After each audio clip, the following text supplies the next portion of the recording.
Hello, I'm Erik Roby. And I'm Kristin Lagana. Welcome to Anne Arundel County Week in Review.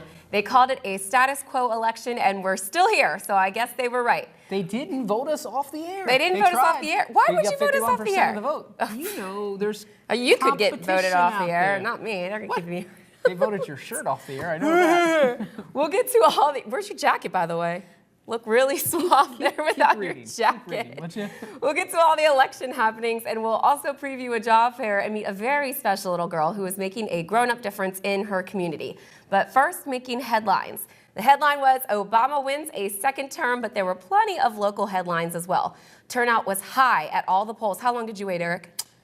32 minutes and 4 seconds. 32 minutes and 4 seconds, all right. Did you do that kind of calculation? I didn't count that specific, but I was about 40 minutes. 40 minutes, so close. 40 minutes. Pretty close. South River High School, what's up, Seahawks?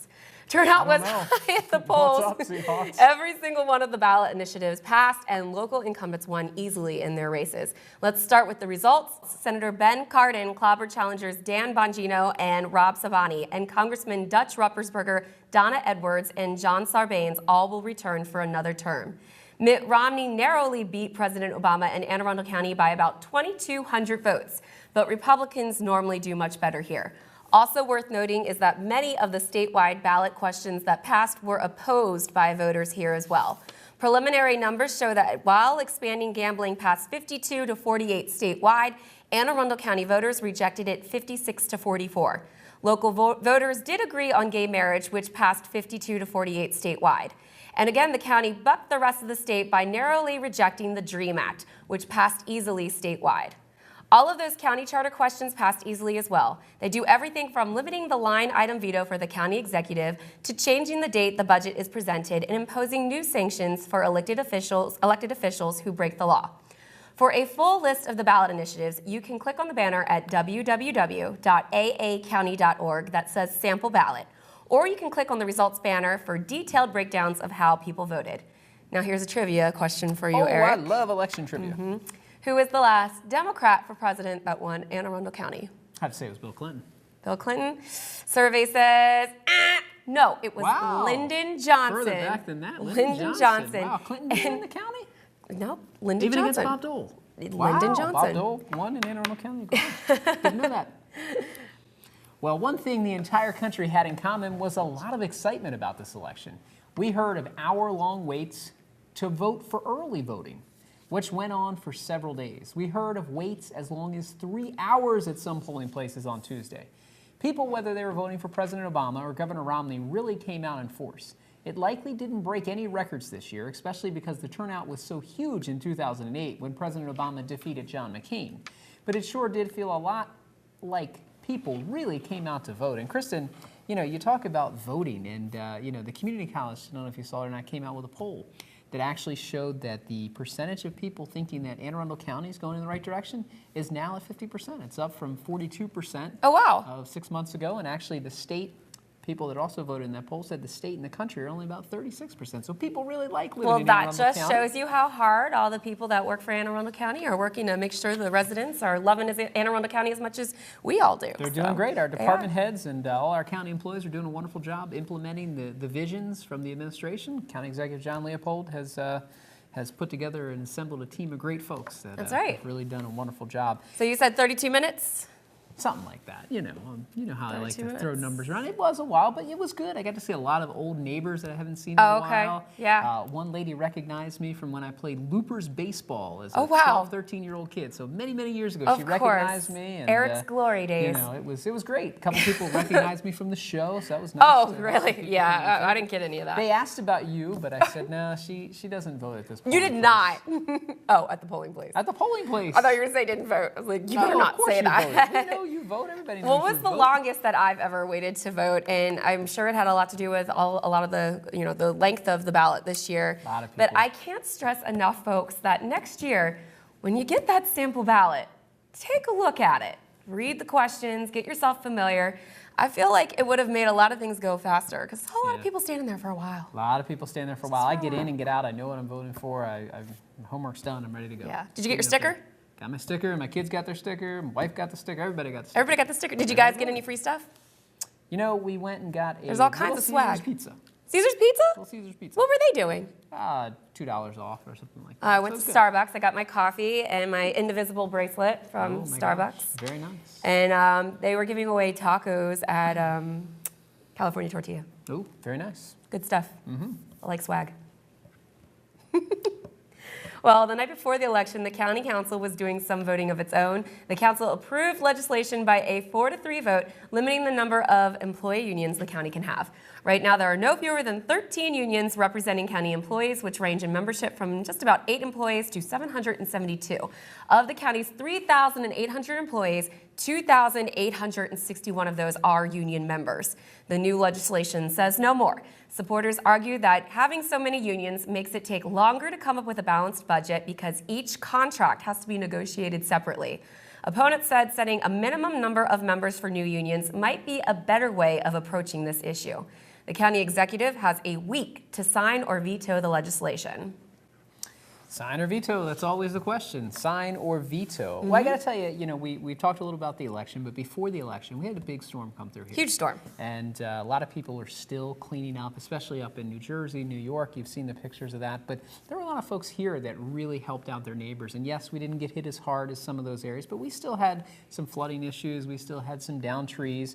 So we're always looking for storm superstars. Storm Kristin. superstars. And I can't tell you how exciting it was to be here that day. was And great. all the volunteers, I would come just because it felt kind of thrilling to be able to be here helping residents and see what, how things go down in action here at Emergency Operations. That's So I thought it was kind of worthwhile to make the trip and be up here doing the show and watch all those volunteers. And I'm very grateful to them for helping out all the residents They did a that great needed job. They did a assistance great that day. So. And if you know some folks out there that were storm superstars that maybe helped you with a generator or got a down tree out of your driveway or just checked on your neighbors in need, we want to hear about them. So send your emails of your storm superstars to jleopold@aacounty.org and nominate one of your neighbors to be a storm superstar this year. I think you were a storm superstar.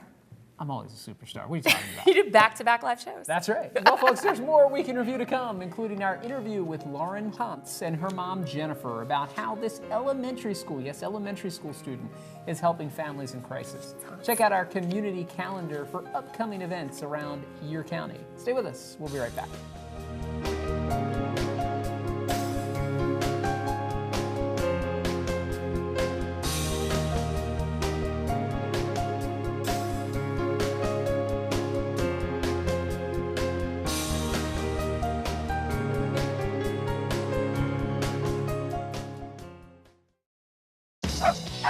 If you're looking for a new pet that you can cherish every day, consider adopting from a shelter. Shelters are full of healthy, loyal, fun, loving pets, eager to become a part of your family. A person is the best thing to happen to a shelter pet, so bring home your new buddy today. To find out more, you can visit theshelterpetproject.org. And welcome back, folks. Well, fires have struck our county. Actually, a lot of fires, Kristin, have struck our county here in the last couple of weeks. However, these fires are very tragic, but we've brought on two people that are helping make it a little easier and a little better for families that are displaced by fires. We have Lauren Hontz and Jennifer Hontz, her mom.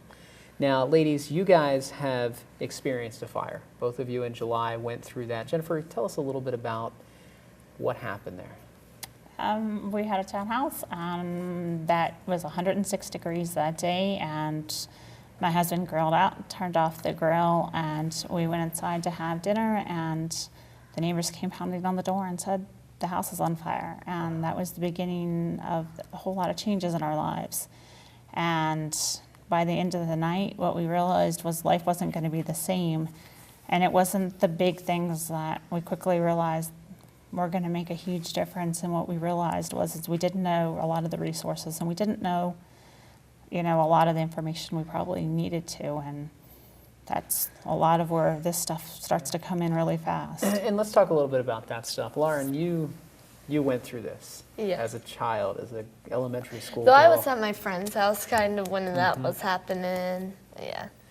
So you went through this, and you made a decision with your mom, with your parents, that you had some things that happened to you then, and you wanted to help. And we're talking about Lauren's Luggage. That's the charity that you've started.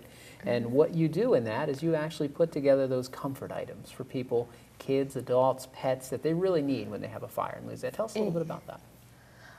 Well, I have to say, I'm going to start off. The Okay. pet kit, we decided to make that because people, if they can do it, they'll bring their pets, but they don't think to bring pet supplies because you only have like one hand, so you'd rather bring your pets than the supplies because it's Absolutely. useless if you have the supplies And but you not don't have the the pet. Yeah. Yeah, then it's useless. So you make a bag for the pets, Yeah. and then you have a bag for if they have kids in the house, I understand. Yeah.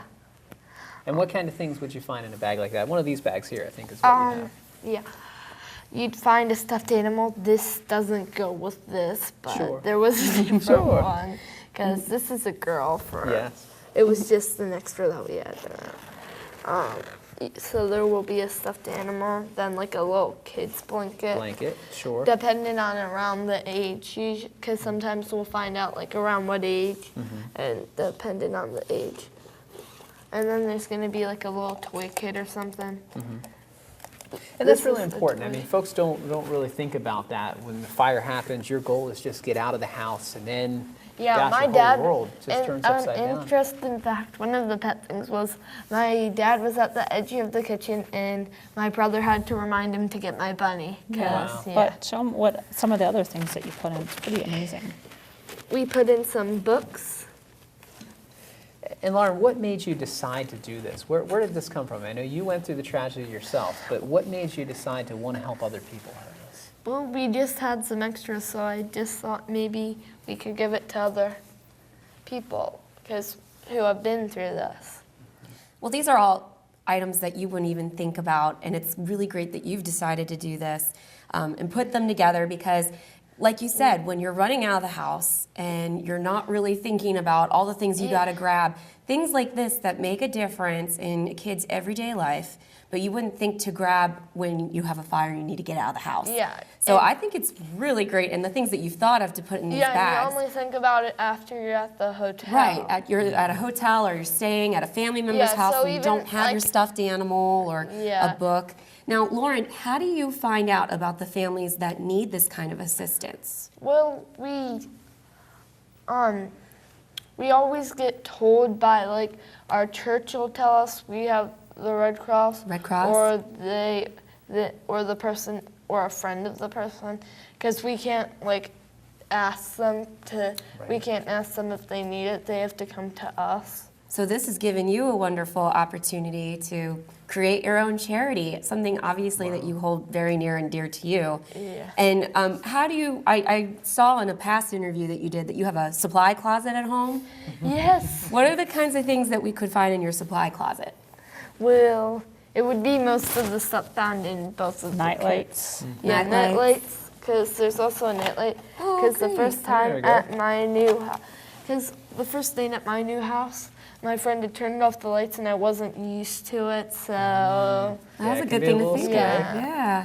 And Jennifer, I understand, you guys have decided, you as mom have kind of taken on this charity with her, and you've done a wonderful job. I mean, she's a great young lady, and she's really doing some wonderful things. She's got a and great mom. she's got a great mom, a great role model to follow. And the challenge here is you're getting a lot of folks that want interest. They have interest in this. They want to donate. They want to give you the supplies. But understand the challenge is finding those partners out there, those local businesses, to actually allow them to drop off supplies there, and then Lauren and yourself can come and actually put those bags together. That's the biggest help, is finding the local support within the community, because she is at this, she's been able to help the families in Chrisfield. I mean, she is working tirelessly from, when she gets up before school and, after soccer, and she's making all Well, of I'm the, not doing soccer yeah, but you were. But she's working tirelessly, but she needs businesses that are willing to be drop-off locations, and, the community as a whole to just kind of come together. And because she's doing an amazing job for the families, in a much-needed job, something that needs to be valued, Yeah. a situation that really needs something that's helping the community, and she needs the support of the community. And Also, another thing for the night lights, like for anyone around the new surroundings, like if you need to get up to do something, the night light can help in the hallway so Yeah. you can see. So you can see where you're going, so you don't Lauren, trip and fall what and kind hurt of things yourself. are in the adult bag? Because I know Okay. you were talking about safety kits, which is something And we don't have great to to open We it don't up, have to but we open can it, just talk tell me. about Yeah, it. just Okay. There's usually, for the adults, there will be like a notebook, some trash bags, and then a pen to write in the notebook. Also include sponges, and then first aid kits, because the first night there, one of my brothers had stepped on something and cut his foot at the hotel, and we didn't have a first aid kit. So it seems like everything that you've put into these bags has gone with great care, dependent upon what you went through. So this is obviously something that any family would probably have great use for if they were displaced by a fire. So if folks wanted to donate, if they wanted to give you supplies or help give you funding, how would they do that? She has a Facebook page. You have a Facebook page? Yes. So is Kristin. Yeah, I'll have And to that's- donate. and she just did a GoFundMe account just because at this point right now, until she becomes the 501c charity, it's the easiest thing that we could think of to do. Yeah. And as far as supplies, we're still working on drop-off locations, and that's the biggest thing, is finding those businesses that would be willing to support her in that way, and then businesses that'll support her and holding some. And my mom's the one who does most of my stuff. I just lay around and watch TV. There you go. You do a little more than that. That's right. You Yes, do a but lot. most You do a of the lot. time. You absolutely A do. lot of the time I'm watching TV. Jennifer, thank you for, I know you guys have been through a lot this year, and you've taken that tragedy and turned it into something that's really helping out the community. And Lauren, bigger and better things for you. You've done a great job so far, and I know that you're going to help out a lot of families. And I know that everybody that's been touched and displaced by a tragedy like this really appreciates the work that you've done, Lauren. So thank you for everything that you've done. Folks, we're going to go ahead and take a break, and when we come back, there'll be more Week in Review. Stay with us.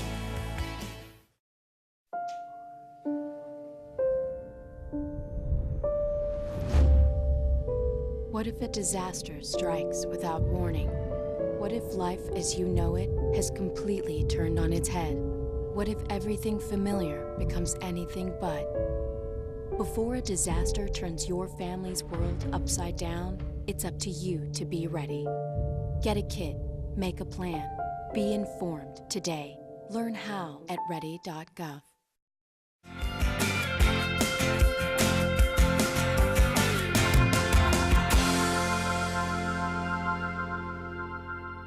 Welcome back. Well, you know, it was an election week last week, and I'm a Yes. political junkie, so I there's had a not- slight idea. You did? Yeah, that you're a political junkie, sure. Really? Wow. I thought I tried to hide that. No, but I guess not very well. But you know what? There's not many stories for me that's going to take me away from Tom Brokaw and those guys reporting those national news numbers. But this story on Police Beat, you got to hear this one, folks. All right. It involves three things: drugs, a gang, and that's right, an alligator. Was Police Chuck Norris department- here? Could be, or the alligator guy. Who was the alligator guy? Crocodile Dundee. Yeah, There you go. Dundee. Well, Police Department Public Information Officer Justin Mulcahy is here with more details on this investigation. Justin. This search and seizure warrant was a result of an investigation into controlled dangerous substance trafficking crimes taking place at the residence. Detectives seized approximately 159 grams of kind bud marijuana with an estimated street value of $3,180. Other items seized included drug paraphernalia, $792 in currency, along with some unknown substances that were sent to the police department's crime lab for analysis. Now, additionally, which is a little bit unusual, a 3-foot American alligator was located on the premises, not something detectives usually encounter. As a result, Animal Control was contacted and responded to the residents as a result of private residents not being allowed to possess an alligator or an exotic animal such as an alligator in a residence. The American alligator, preliminarily found to be in good health, was initially transported to Animal Control, later transported to an appropriate facility for exotic animals. The suspect in this case was Michael Golden, age 32, of 7506 Glen Eagle Drive in Jessup, Maryland. Golden was charged with possession with intent to distribute marijuana and possession of CDS marijuana, with pending charges related to those unknown substances that were recovered at the residence. Now, folks, as always, if you have any information on the crimes or suspects we mentioned on the show, don't hesitate to call, email, or text your tip to Metro Crime Stoppers hotline, available 24 hours a day, toll-free, 1-866-7-LOCKUP's the number. Or you could text message MCS plus your message to crimes at 274-637. Your third option, visit the website at www.metrocrimestoppers.net. Remember, those phone calls, they're not recorded. Callers remain anonymous, and you might be eligible for a cash reward of up to $2,000. Back to you. Thanks, Justin. We're just glad the alligator was not harmed in the incident because PETA would be on us, of course. After all, the only thing Kristin Lagana likes more than an alligator is what? A camel. You're right, folks. Doo-ding. What? Can you leave the camel out of this You just like for the once? camel. You like the camel. Well, you do not need to adjust your television or your computer. A few weeks ago, we told you about a massive fire that displaced 24 families in an Odenton development. Well, it has happened again to 30 different families in the same complex. Captain Michael Pfaltzgraff from the Anne Arundel County Fire Department has more. Captain. Thanks, Kristin. The first incident occurred on Monday, November 5th, 2012, when Anne Arundel County firefighters responded to a reported dwelling fire in the 1300 block of Generals Highway in the Crownsville area of the county. The first unit to arrive reported smoke and fire coming from the rear of a one-story single-family dwelling. At that time, additional resources were requested and fire suppression activities were initiated.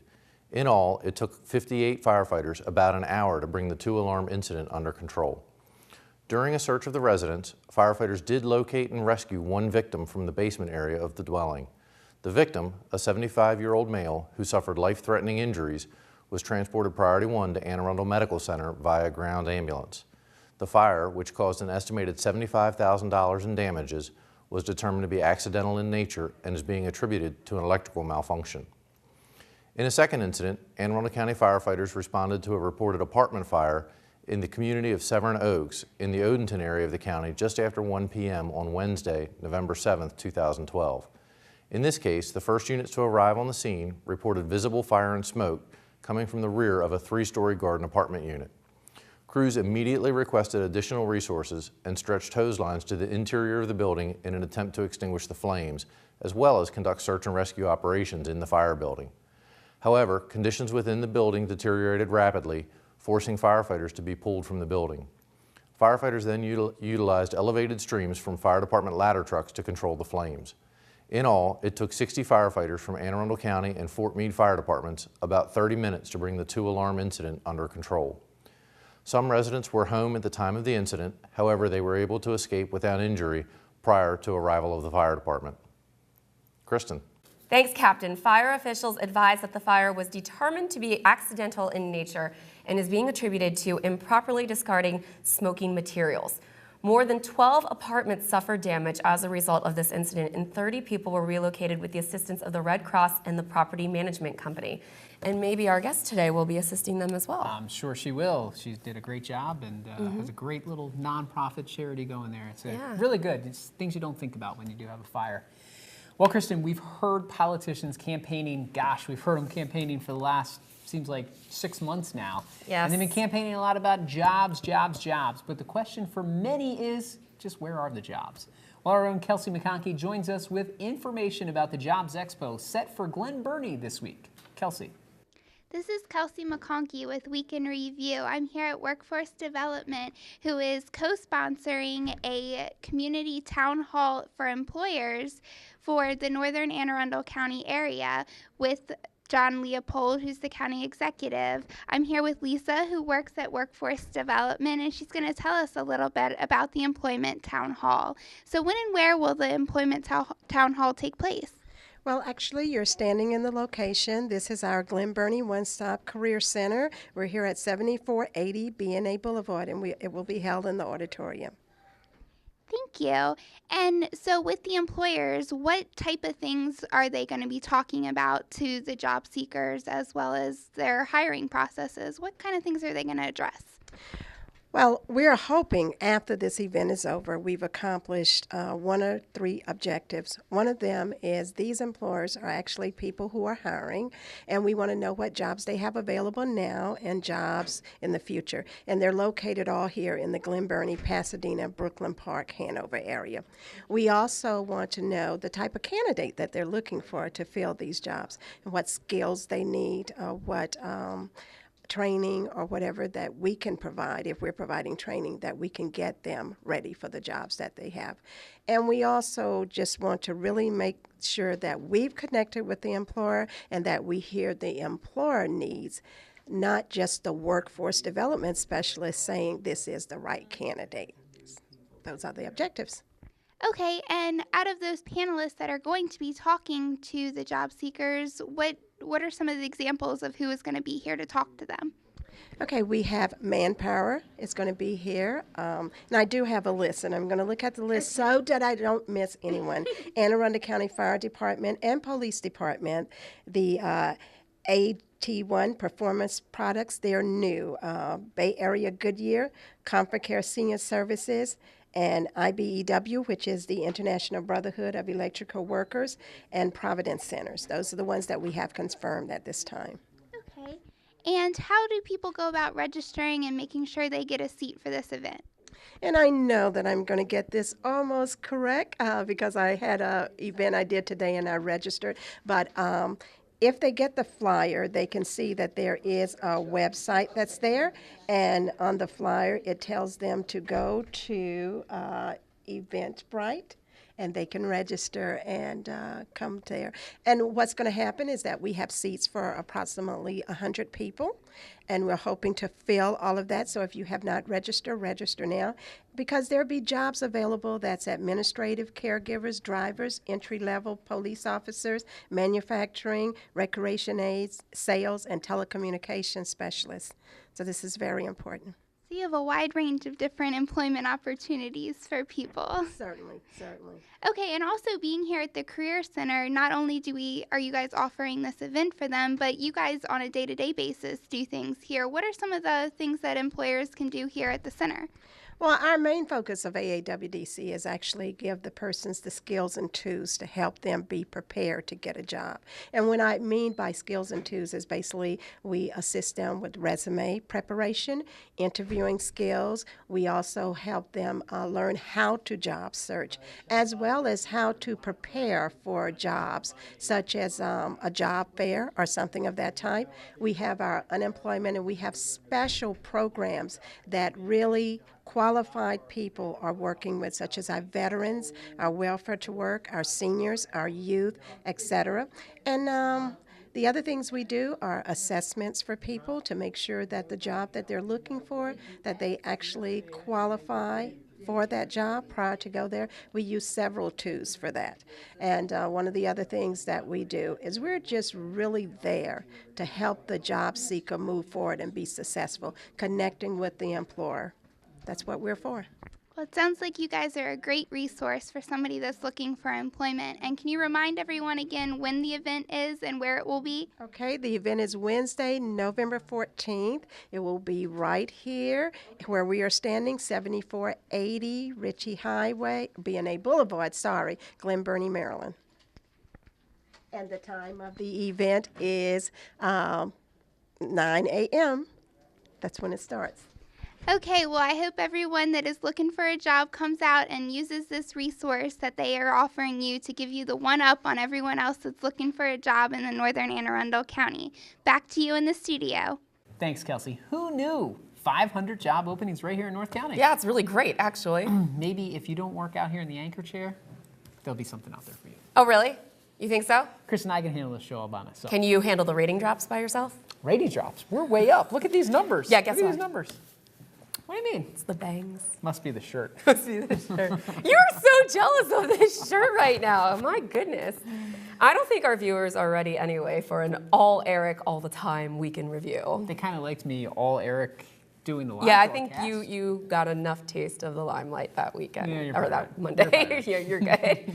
So let's switch gears and look forward to this coming holiday season. Our own Carolyn Ryan kicked off the season from the Quiet Waters Ice Rink last week. This week, she reports from the Glen Burnie Ice Rink. Carolyn. Well, skating season is definitely off to a great start this year. Last week, we were out at Quiet Waters Ice Rink, and today we're here at the Glen Burnie Town Center at the Glen Burnie Ice Rink. I'm here with Mal Curran. Thanks for being on the show, Mal. My pleasure. This is kind of becoming an annual event for us to come out here and do an interview together. I think this is the 12th year. Very good. Now, what do you guys have in store for us this season? Well, number one is we'd like to outdo last year, because last year was the best year we've ever had. We had over 12,000 skaters on this rink last year, and we hope to have maybe 13,000 this year. Great. We'll be open every day other than Thanksgiving Day and Christmas Day.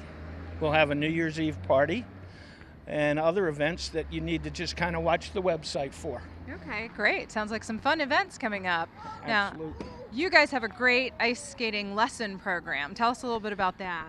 On Tuesday evenings at 5 to 6 and on Saturday mornings from 9 to 10, we teach beginner ice skating, minimum age of 4. We have a teacher per 6 to 8 students and usually a helper. So the children really get a lot of individual kind of attention and help, gets them going very well. Then we do a little bit of intermediate teaching to where the skater learns to jump a little, just a waltz jump, a half turn and things. And then when they get above that level, we kind of encourage them to go indoors to skate year-round for the more technical stuff. But we do a great job teaching children to skate here. Great. You do. You've got a great reputation here. Thank you. Now, how about parties? You can have your party here.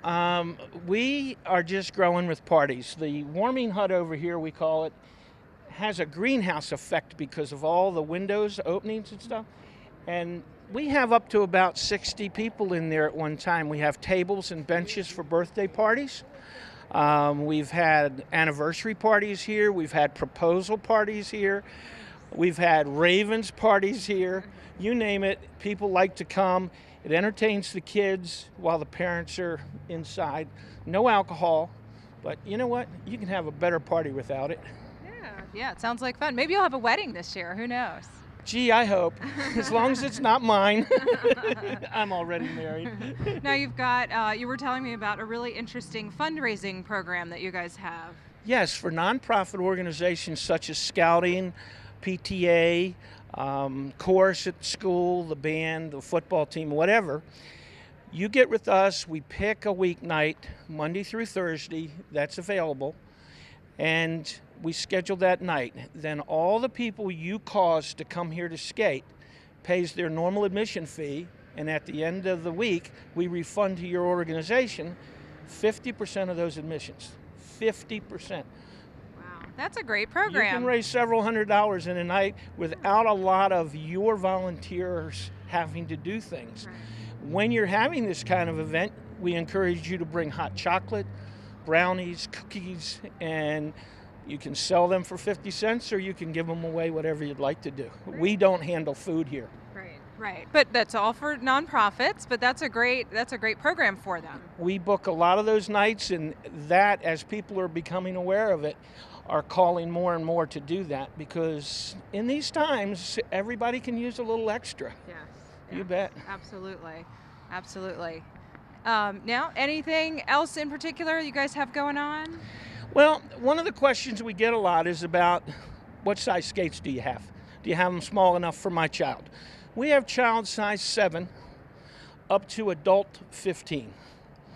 And the neatest thing is the double blades.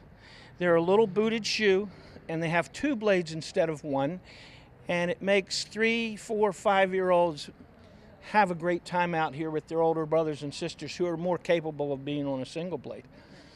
Great. Well, so a little something for everyone.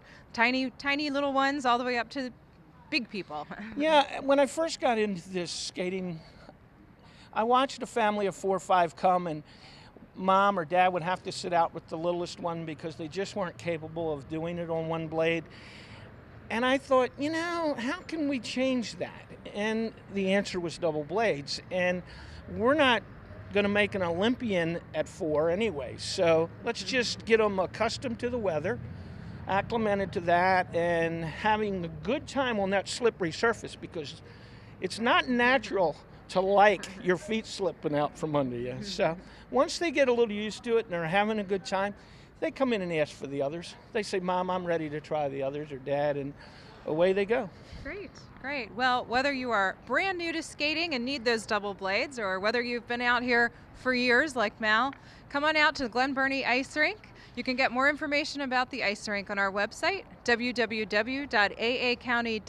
www.aacounty.org/recparks. Back to you in the studio. Thanks, Carolyn. The holiday season is here. We already saw a little snow. The Christmas commercials have already started, and our ice rinks are open both in Glen Burnie and Annapolis. And I actually have started hearing some Christmas carols on the radio. No way. Yeah, I'm not kidding you. It seems like they start earlier and earlier every year. It was Halloween, November. The next day, It is Christmas November. carols. It is November. It's Christmas only- lights going up. You think about this, Kristin. 3 weeks till Turkey Day. It's crazy. 2.5 weeks till Turkey Day. And then right after that, the big guy's coming. I know, we were at but the you know what? Pasadena Parade this weekend. You weren't at the Pasadena Parade. wasn't there. But the Pasadena Parade, it's the first appearance of Santa Claus anywhere. And serious? he comes to Pasadena. Yes, he comes to Pasadena. I missed On a him. bucket truck. Yeah. I missed him. The Grinch was there. Rudolph was there. I You like missed the him. Grinch. But that's great, folks. We do have, if you missed the parade, like Kristin, you can catch it right here on this channel on Thanksgiving Oh, Day, good. beginning at noon. So you can watch the parade. Our own Chuck Duncan and Carl, they take care of filming it for us and really do a nice job. And the parade, I mean, over 50 plus businesses that put floats in this parade, and some really interesting floats. One of them that really stands out to me was a heating and cooling place. And on one side of the float, you had cold Old Man Winter with Old Man Winter bundled up and snow looks like it's falling everywhere. On the other side, you had what looked like a devil in the heat. That's where you hang out. Heating and cooling. Ooh. Were they also, didn't I hear they were collecting food They items too? collect food, absolutely. It's the Harvest for the Hungry. They do they do a food drive there during the parade, and they collect thousands and thousands of pounds of food. That's And you really can still great. donate at any local businesses in the North County area. So you can find this online? Find it online. All right. Pasadena Business Maybe I'll go Association. donate. You can Planning donate. on donating to Lauren, so I'm going to do this too. But that's my point. You can donate is to me if you'd like. I'm not donating to you. You don't need anything. The All Eric Show.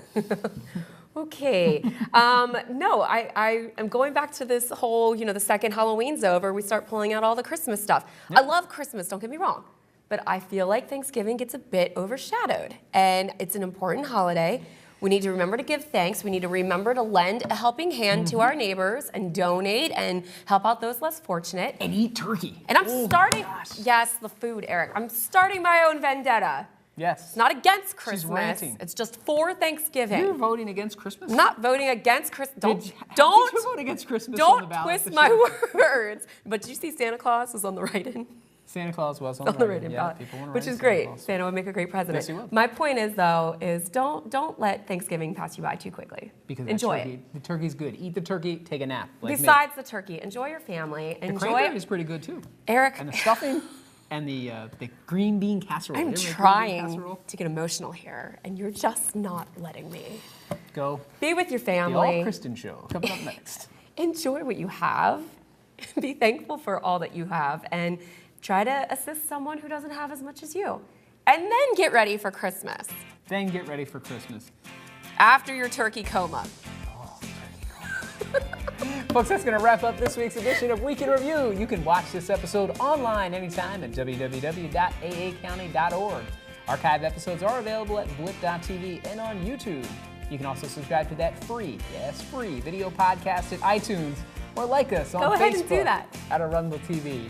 Please tune in again next week for more news, highlights, and more Kristin Lagana from around your your county.